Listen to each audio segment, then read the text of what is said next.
तो दोस्तों ये सवाल काफी सारे लोगों का आता है कि स्टॉक में इन्वेस्टमेंट कब करनी है। अब देखिए, जब भी हम स्टॉक मार्केट में इन्वेस्ट करते हैं, दो चीजें आपको हमेशा स्टॉक में देखनी है। पहले तो हम फंडामेंटल एनालिसिस करते हैं, स्टॉक की वैल्यूएशंस कैसी दिख रही हैं, ग्रोथ कैसी दिख रही है, आने वाले टाइम के फ्यूचर प्रोस्पेक्ट्स क्या हैं, इन सब चीजों पे हम लोग बात करते हैं। उसके बाद ऐसा नहीं है कि जब हमने फंडामेंटल एनालिसिस किसी स्टॉक का कर लिया, आपको वो स्टॉक अच्छा लग रहा है तो आप किसी भी प्राइस पे उस स्टॉक को खरीद लेंगे। उसके बाद आता है उस शेयर का टेक्निकल एनालिसिस, और वो चीजें करके इन दोनों का कॉम्बिनेशन बैठाकर आपको किसी भी स्टॉक में यहां पर इन्वेस्ट करना है। और यहीं पे रिटेल इन्वेस्टर्स गलती कर जाते हैं, इसलिए पैसा नहीं बना पाते। तो इसलिए आज मैं कुछ एग्जांपल्स के साथ आपको दिखाऊंगा कि कब आपको फंडामेंटली अच्छे स्टॉक्स में एंटर करने का अपना डिसीजन लेना है। उसके चीजों को समझकर दो बेसिक कंसेप्ट्स पे बात करूंगा। एक तो सपोर्ट जोन कहां पे आता है किसी भी शेयर के प्राइस का, और रेजिस्टेंस का जोन यहां पर कैसे आता है, कैसे आपको उसको समझकर अगर आप इन्वेस्ट करते हैं तो एक बेटर इन्वेस्टमेंट की अपॉर्चुनिटी आपको मिल जाएगी और आप इन्वेस्ट कर सकते हैं। याद रखिएगा, किसी भी तरह की इन्वेस्टमेंट की राय कोई भी स्टॉक में नहीं है, सिर्फ एग्जाम्पल के लिए इन स्टॉक्स को मैं कवर करने वाला हूं। अब दोस्तों, काफी सारे सब्सक्राइबर्स का, लोगों का मेरे पास ये सवाल बहुत ज्यादा आता है कि हमारी जो सैलरी है उसकी वजह से हम पूरी तरह से सेविंग नहीं कर पाते हैं, टैक्स चला जाता है, एक्सपेंस इतने ज्यादा हैं, तो क्या किया जाए, कैसे सेविंग अपनी बढ़ाई जाए। तो उसके लिए सबसे अच्छा ऑप्शन आपके लिए हमेशा रहता है कि आप एक सेकंड इनकम सोर्स अपना जनरेट करो। सिर्फ एक इनकम सोर्स पे अगर आप डिपेंडेंट रहेंगे तो बहुत ज्यादा मुश्किल हो जाएगा आपके लिए अपनी जो सेविंग्स है उसको इंक्रीज करके देने का। और ये सवाल काफी लोगों का मेरे पास रहता है। आज मैं आपको एक ऐसे ही सेकंड इनकम सोर्स के बारे में बताने वाला हूं जिससे आप अपनी एंटरप्रेन्योरशिप की जर्नी शुरू कर सकते हैं और आप एक अच्छा पैसा भी यहां पर सेव कर पाएंगे। मैं आज बात करने वाला हूं आपके साथ अपस्टॉक्स के बारे में। ये एक बहुत ही आसान और बहुत ही इजी तरीका है एक सेकंड इनकम जनरेट करने का। India fastest growing broker Upstox के को एज अ पार्टनर आप ज्वाइन करके महीने का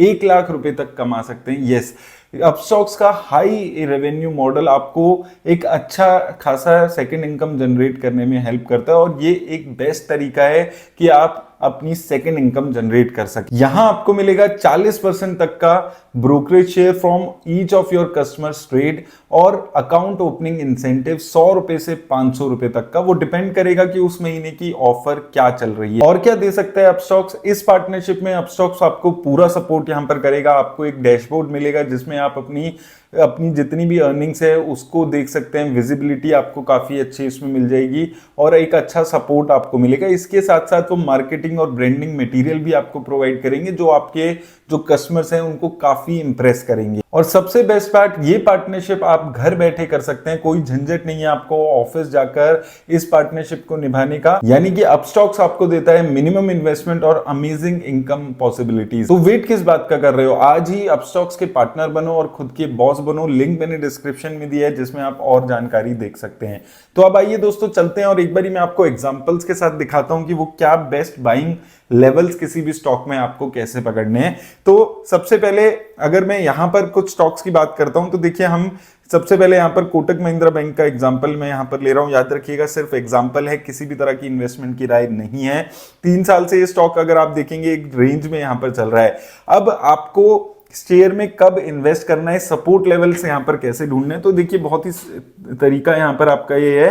3 साल से अगर आप शेयर को देखेंगे, आप लगातार देखेंगे कि एक सर्टेन लेवल पे जाके ये शेयर बार बार ऊपर यहां पर जा रहा है। जैसे कि यहां पर आप देखेंगे 1700 के लेवल से ऊपर जा रहा है, यहां पर 2100 रुपए तक गया, फिर यहां से नीचे गिर के फिर 1700 की रेंज में यहां पर आ गया, फिर ऊपर गया, फिर 2000 रुपए के आसपास गया, फिर नीचे आया, फिर 1700 रुपीज, फिर अगेन 2000 रुपए, और फिर गिर के 1700 रुपीज की रेंज में आ गया, और फिर बढ़ के 1900 रुपीज के आसपास चला गया, और फिर अगर आप देखेंगे 1700 की रेंज में था। हालांकि ये जो गिरावट देखने को मिली है, ये जब आरबीआई ने कुछ बैन इस पे लगाया था तब आपको देखने को मिला था।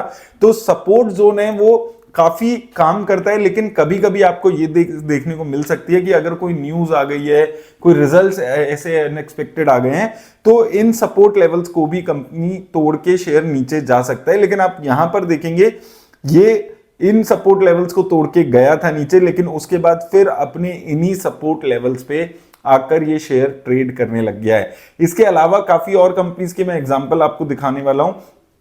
जैसे नेक्स्ट हम यहां पर इस कंपनी को इन्फोसिस के शेयर को देखेंगे, तो यहां पर भी हमने 3 साल का चार्ट यहां पर देखा है। यहां पर भी आप देखेंगे तो 1350 से लेके 1400 के लेवल्स पे एक अच्छा सपोर्ट इस शेयर ने बनाया है पिछले 2 साल से। यहां पर देखिए 1387 के आसपास था, देन उसके बाद ऊपर गया 1600 तक, फिर नीचे आया 1377 तक, उसके बाद फिर 1600, देन अगेन 1450 के आसपास, देन फिर 1600। अब यहां से फिर दोबारा से 1400 के लेवल्स पे आया था, लेकिन उसके बाद एक जबरदस्त गिरावट, शेयर के जो रिजल्ट्स थे वो अच्छे नहीं आए थे, उस वजह से गिरावट देखने को मिली थी 1200 रुपीज के आसपास तक। लेकिन यहां से फिर रिकवरी आ गई और यहां से फिर आप देखेंगे तो जो नेक्स्ट सपोर्ट दोबारा से बनाने लगा वो 1400 लेवल्स पे बनाने लगा, ऊपर फिर गया 1700 तक, फिर नीचे अगर आप देखेंगे फिर दोबारा से नीचे 1400 लेवल्स पे यहां पर आने लगा है। तो ये लेवल्स हैं जहां पर कोई जो बड़े लोग हैं, जो बड़े ऑपरेटर्स हैं, जो बड़े इन्वेस्टर्स हैं, उनको ये शेयर अंडर प्राइस्ड यहां पर लगने लगता है, उसको आप सपोर्ट लेवल बोल देते हैं। और जब ऊपर के लेवल्स देखते हैं आप, यहां पर हम देख रहे हैं 1700 1600 से बार बार नीचे आया है।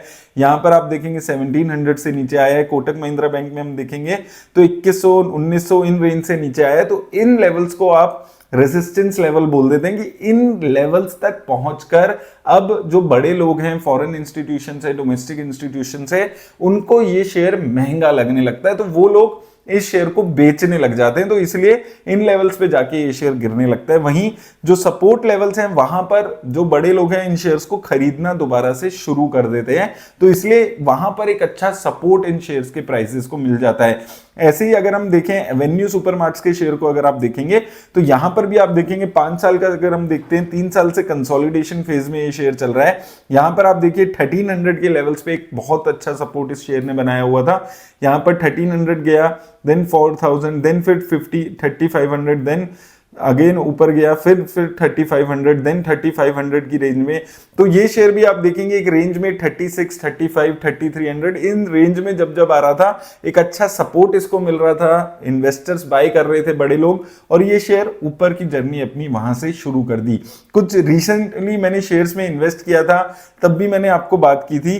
तो जैसे ये शेयर अगर हम देखेंगे जेंसॉल इंजीनियरिंग, यहां पर अगर हम सपोर्ट लेवल्स ढूंढते हैं तो आप देखेंगे शेयर ने एक अच्छी खासी रिटर्न्स यहां पर दी हुई है। अब यहां पर इतने बड़े हुए शेयर्स में कहां इन्वेस्ट किया जाए, तो यहां पर भी अगर हम एग्जांपल देखेंगे तो आप देखेंगे यहां से 1300 रुपीज से गिर के ये शेयर एक साथ नीचे आया, 750 रुपए तक गया। उसके बाद फिर से शेयर ऊपर आके 1000 रुपए तक गया है और नीचे ऊपर फिर एक रेंज बाउंड ये शेयर यहां पर चलने लग गया 1000 रुपए से 884 रुपीस के आसपास तक। तो 880 850 रुपए से लेके एक 900 की रेंज में इस शेयर ने पकड़ लिया। लेकिन इस टाइम से लेके इस टाइम तक आप देखेंगे तो बार बार इस शेयर ने 880 लेवल्स, 870, 880, 890 इन लेवल्स पे एक अच्छा सपोर्ट बनाया है। यहां पर आप देखिए 884, यहां पर आप देखेंगे 880, 890 के लेवल्स, और इवन जब अभी गिरावट आई थी 4 जून को, तब भी ये शेयर 880, 850 के लेवल से ही दोबारा से रिकवर किया था, और अब ये शेयर फिर से 1000 रुपए के लेवल्स तक यहां पर पहुंच गया है। और इन्हीं लेवल्स पे हमने उस टाइम पे भी बात की थी कि यहां पर आप इन्वेस्ट करके एक अच्छी रिटर्न्स कमा सकते हैं। तो वो जो लेवल्स हैं ये बहुत ज्यादा इंपॉर्टेंट है आपके लिए समझना, किन लेवल्स पे बाय करना है, क्योंकि आपने फंडामेंटली किसी भी स्टॉक को चूज कर लिया, उसमें इन्वेस्ट कर दिया, आपने सारी चीजें देख ली, लेकिन आप यहां पर सोचें कि आपको ये शेयर पर्टिकुलरली अच्छा लग रहा था और आपने 1300 रुपीज पे शेयर को खरीद लिया होता बिना कोई एनालिसिस किए, तो आज आप नुकसान में बैठे होते इन शेयर में। आप बोल रहे होते बहुत ही बेकार शेयर है, 1300 पे खरीदा था और 1100 का रह गया है। वहीं अगर आप सपोर्ट लेवल्स को रिस्पेक्ट करके इस शेयर को आपने 850 की 900 की रेंज में यहां पर परचेज किया होता, तो अभी भी आप इसमें एक अच्छी रिटर्न्स यहां पर कमा रहे होते। रिसेंटली ऐसे ही एक शेयर पे मैंने पहले भी बात की थी, एक बार फिर आपको दिखाता हूं। जैसे इस शेयर पे हमने बात की थी जीनस पावर पे, यहां पर भी आप देखेंगे इस शेयर ने एक अच्छी रिटर्न्स दी। उसके बाद से लगभग सितंबर से लेकर अभी तक ये शेयर एक रेंज में चल रहा है। तो यहां पर कहां आपको इन्वेस्ट करना है, अब यहां से देखिए इस शेयर में 220 रुपए से 230 में 30 रुपए पे पिछले 6-8 महीने से एक अच्छा सपोर्ट बना रहा है। यहां पर देखिए 220 रुपए, देन 220 30 रुपए यहां पर आया, फिर एक बार ऊपर गया, 335 रुपए तक गया, फिर नीचे आया, तो फिर जब नीचे भी आया दोबारा तो 225 230 रुपए के लेवल्स को फिर ये यहां पर सपोर्ट बना रहा है, और उसके बाद से फिर ऊपर जाके फिर 300 के लेवल्स पर पहुंच गया। अब यहां पर अगर आपने शेयर के फंडामेंटल्स देख के इन्वेस्ट कर दिया और आपने यहां पर बिल्कुल पीक पे 350 रुपए पे इन्वेस्ट कर दिया होगा, तो आज भी शायद आप प्रॉफिट्स में ना बैठे हो। आपने फंडामेंटली अच्छा स्टॉक चूज किया है, लेकिन प्राइस आपने सही चूज नहीं किया है। तो ये चीजें बहुत ज्यादा इंपॉर्टेंट होती है, कब आप इन्वेस्ट कर रहे हो, किस स्टॉक में और कब इन्वेस्ट कर रहे हो। ये दोनों चीजों का अगर आप कॉम्बिनेशन बनाओगे तभी आप एक अच्छी खासी रिटर्न्स जनरेट कर पाओगे। ये चीज आपको बहुत ज्यादा समझदारी से इन्वेस्ट करना सिखाती है। तो उम्मीद करता हूं आपको हेल्प मिलेगी इस वीडियो से। काफी सारे मैं लाइव एग्जांपल्स भी कई बार दिए हैं कि इस स्टॉक में ऐसे कर सकते हैं, ऐसे कर सकते हैं, लेकिन याद रखिएगा इस वीडियो में किसी भी स्टॉक में किसी भी तरह की इन्वेस्टमेंट की राय मैं नहीं दे रहा हूं। जो भी मैंने स्टॉक्स को कवर किया वो सिर्फ एज एन एग्जाम्पल आपके लिए यहां पर कवर किए हैं। उम्मीद करता हूं आपको हेल्प मिलेगी, और याद रखिएगा अगर आपको भी एक सेकंड इनकम जनरेट करनी है, आप स्टॉक्स का पार्टनर बनना है, तो लिंक मैंने डिस्क्रिप्शन में दे दिया है, जाकर जरूर चेकआउट करिए। धन्यवाद।